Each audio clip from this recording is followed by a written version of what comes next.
WNYC Studios is supported by Odoo.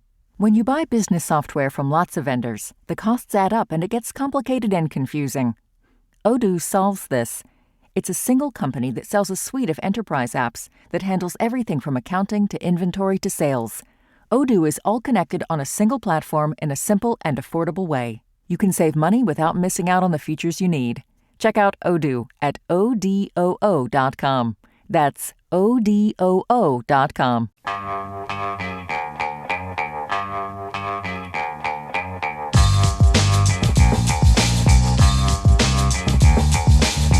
Brian Lehrer on WNYC. If you've been to a fast food restaurant in New York City recently, you may have noticed a little triangle on the menu next to certain items. Some have a salt shaker, others have a tablespoon of sugar. Those are warning labels indicating a dish has more sodium or added sugar than you should probably eat in an entire day.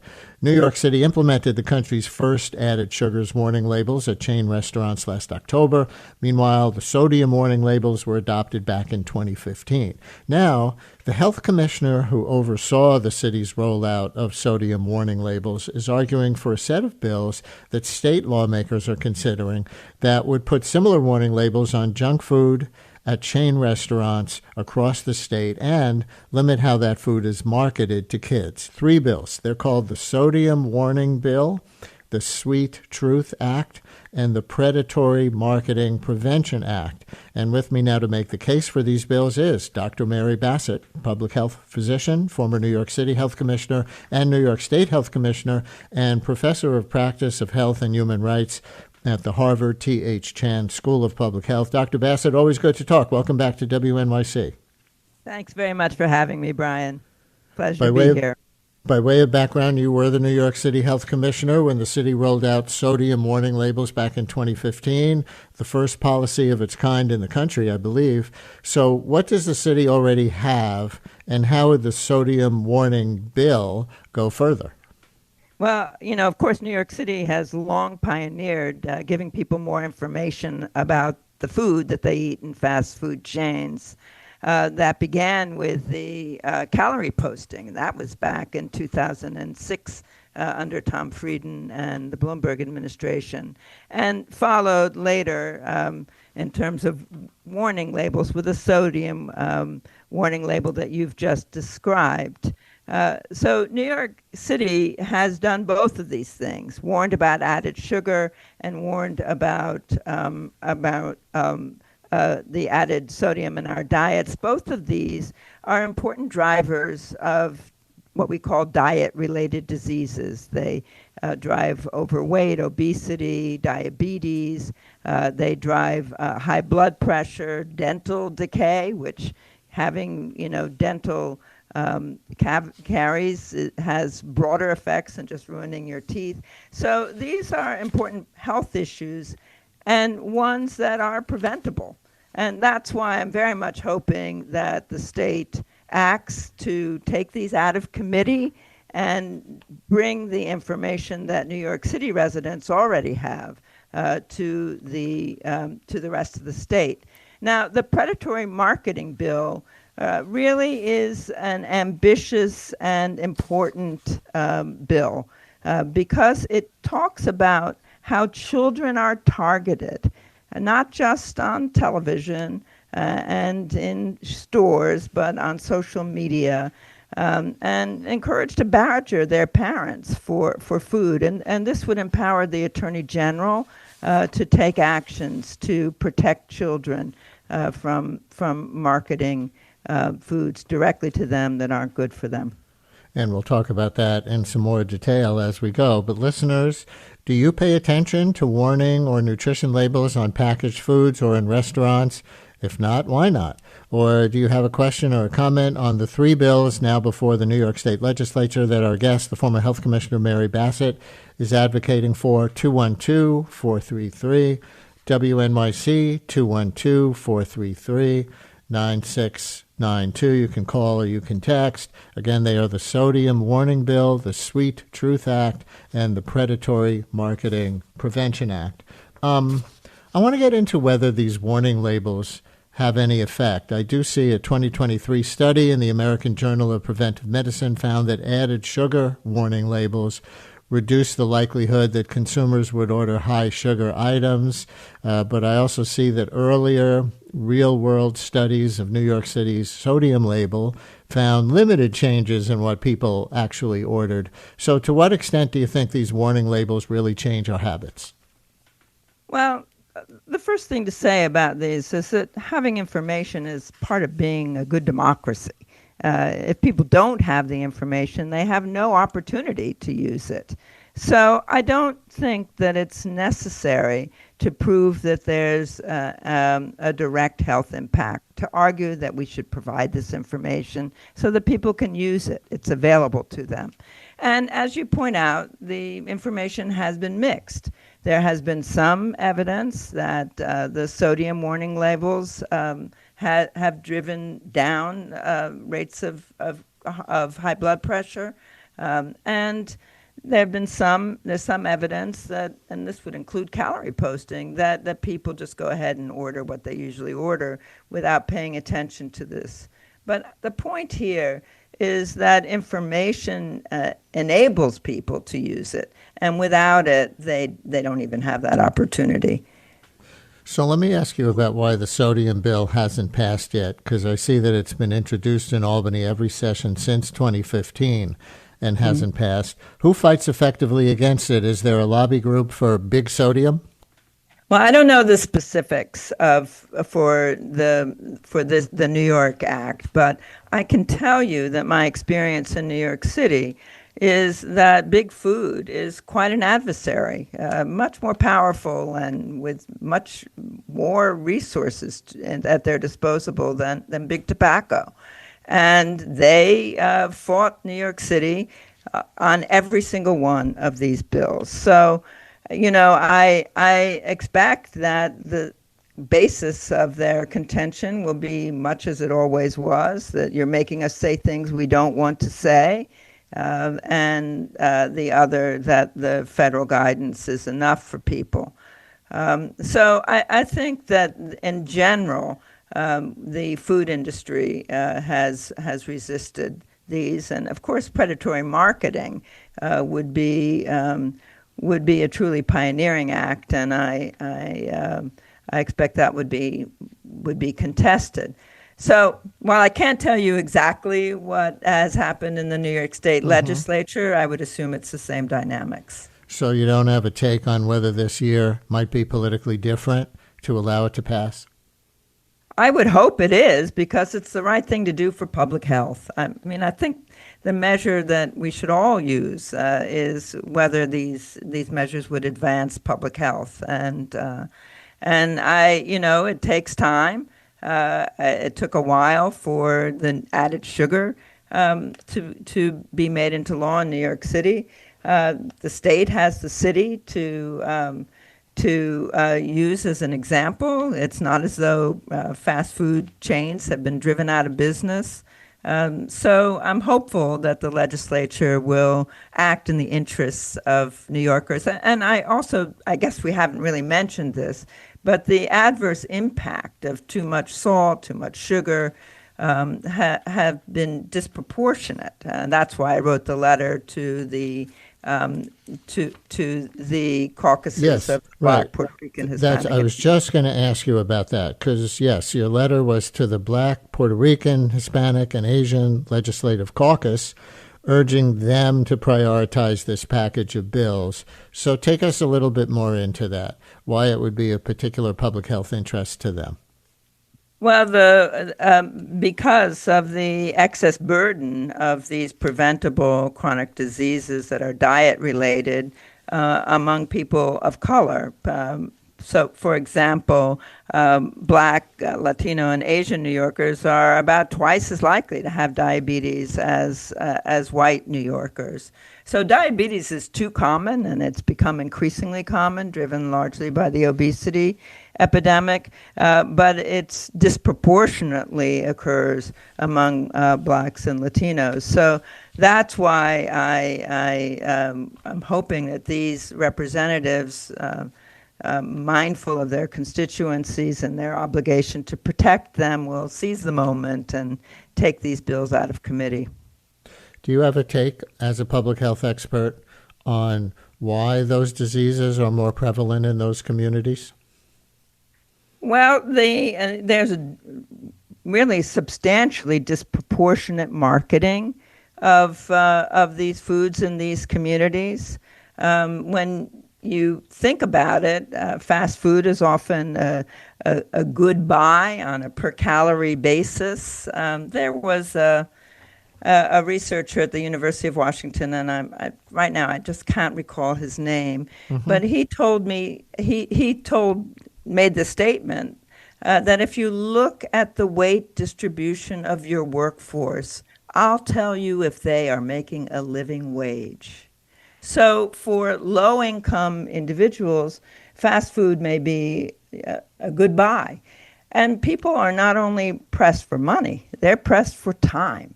And fast food is also, quick and easy after a long day to come home with already prepared food is increasingly a way people eat. We eat over half of our calories are from processed and prepared foods. So it's not only that it saves money, it saves time, and disproportionately these are factors that drive the lives of people of color. Listeners, who has a story about helping your kids read nutrition labels and warning labels when they go out to restaurants, especially fast food restaurants? Here's a text, folks. Listener writes, I agree with your guest that the information... that's the wrong text. I'll read that one in a minute.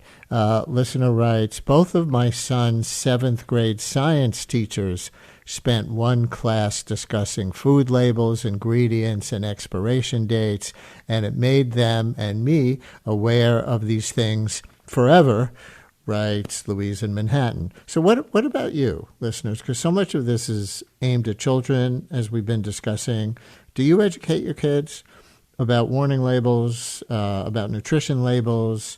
212-433-WNYC, 212-433-9692. Call or text, in addition to how they affect your own behavior, as we continue with Dr. Mary Basset, the former health commissioner of New York City and New York State, now at the Harvard School of Public Health, as she advocates for 3 bills in front of the New York State Legislature: the Sodium Warning Bill, the Sweet Truth Act, and the Predatory Marketing Prevention Act. Dr. Basset, here's that other text. Listener writes, I agree with your guest that the information should be available. However, who bears the cost of analyzing all these menu items? Well, these data were already available when I was commissioner. They just weren't readily accessible to the public. The reason that these bills, the Sweet Truth Act and the Sodium Warning Bill, focus on food chains is that they use standardized recipes. So they already know the composition of their food and its calorie content. And so it was simply a matter of directing them to make it publicly available. So this is something that the companies already do. This is not, where, I don't know I wouldn't begin to be able to measure the calorie content of what I cook at home, but these are standardized recipes.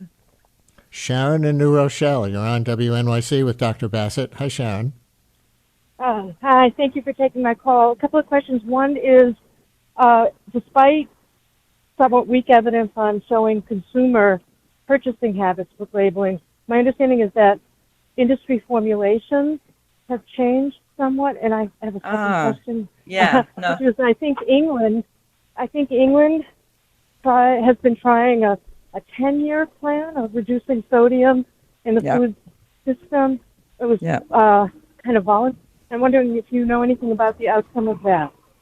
Well, thanks for pointing that out, and I should have mentioned it, that certainly when the calorie information first came out, some of the offerings, they really had sticker shock, and they reformulated. I remember in particular Starbucks reformulated some of its very caloric pastries.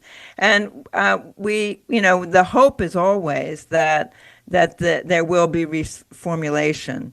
There was a large effort in the UK to limit the amount of sodium in processed and prepared foods. In the UK, a big source of sodium in the diet was from bread, for example. And they worked with the industry, and New York City undertook the same kind of effort. I don't know where it stands now, to say that within a sector, all of you should be able to lower the sodium content of your food, and the one with the lowest sodium should set the goal for everybody else. So there was an industry effort to participate in this. I think we shouldn't assume that industry wants people to become obese or have high blood pressure. So the UK example was a very important example. Finland also managed to greatly reduce the sodium content of its food. We can do this. And just giving people the information is a pretty modest first step towards thinking about how we think about the safety of our food. Sharon, thanks for your call. We've been talking mostly about the warning label bills, right, for sugar and for sodium, but I want to make sure we give a few minutes to the third in this trio of bills that you're advocating for, the Predatory Marketing Prevention Act.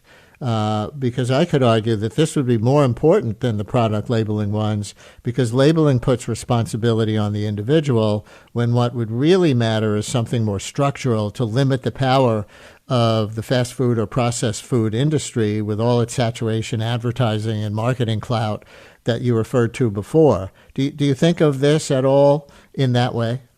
Yes, absolutely. And I think of it as a good thing to have sodium information and the added sugar information, but this would really be an important way of protecting our children.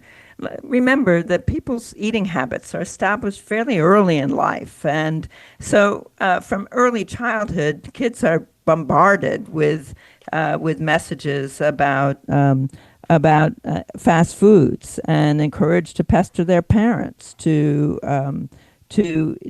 consume, to let them eat fast foods. And this is disproportionately targeting Black children, is what I have the data on, who are exposed to 75% more fast food ads than white children. So I think empowering the Attorney General to address this deceptive youth-targeted marketing and hold companies accountable would be a terrific step forward in having a safer food supply. Listener writes, when shopping, I noticed this subset of shoppers who are very careful to purchase what they consider healthy. Regardless of the contents, a green box is selected, almost too easy for evil junk food marketers. Any education, including labels, may help. Is that an aspect of predatory marketing that the bill would get to at all? Deceptive labeling to make things look healthy, including green-colored boxes when the contents really aren't? That's interesting. I hadn't heard about just the color being deceptive. That might be a hard one to make the case for, but certainly the Attorney General would be empowered to interpret deceptive, and to take the companies to task, and I think we all remember when the front of package labeling was all 100% trans fat free when it was full of added sugars, sort of using labeling to portray it as a healthful product when the product was not. Well, that we healthy. still probably have that with organic, for example, right? Something might have an organic label, but still have a lot of organically grown sugar and salt. Right. Exactly. And so I think that this. I think it would be a really good foray. I'm sure it would be challenged in the courts, but it's time to start thinking about what it means to protect our food.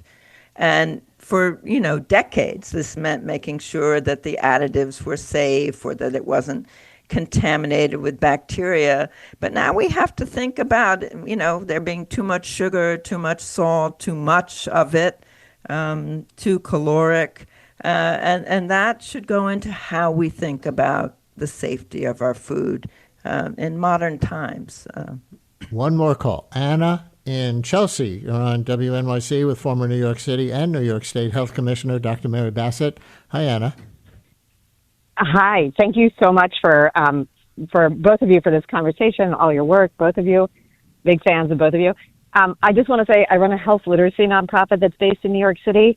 And one of the things that we talk about with our frontline health and social service professionals is how hard it is for just a regular person with kind of average literacy skills to be able to enact their low sodium diet, to find sodium on a food label, to be able to interpret how much it is, to be able to guess how much sodium they've already had, how much they can have in this one helping. Like, these are complicated literacy skills people need to be able to read food labels and apply them to their lives. And I think that there is so much more that can be done on the food supply side to make things easier for people to make healthy choices. And so I super applaud these bills as a step to that. Anna, thank you very much. Yes. Last thought, Dr. Basset, then we're out of time. Well, just to point out that the recommended intake of sodium is about a teaspoon of salt. So just keep that in mind, that about a teaspoon of salt Per day. And I'll leave it at that. These are things that are best addressed, as you suggested, Brian, by reformulation. But in the meantime, let's at least give people information. Dr. Mary Basset, public health physician, former New York City and New York State Health Commissioner, and Professor of Practice of Health and Human Rights at the Harvard T.H. Chan School of Public Health. She's been here to advocate for 3 bills before the New York State Legislature: the Sodium Warning Bill, the Sweet Truth Act, and the Predatory Marketing Prevention Act. Thank you so much for coming on again, Dr. Basset. Thanks for having me.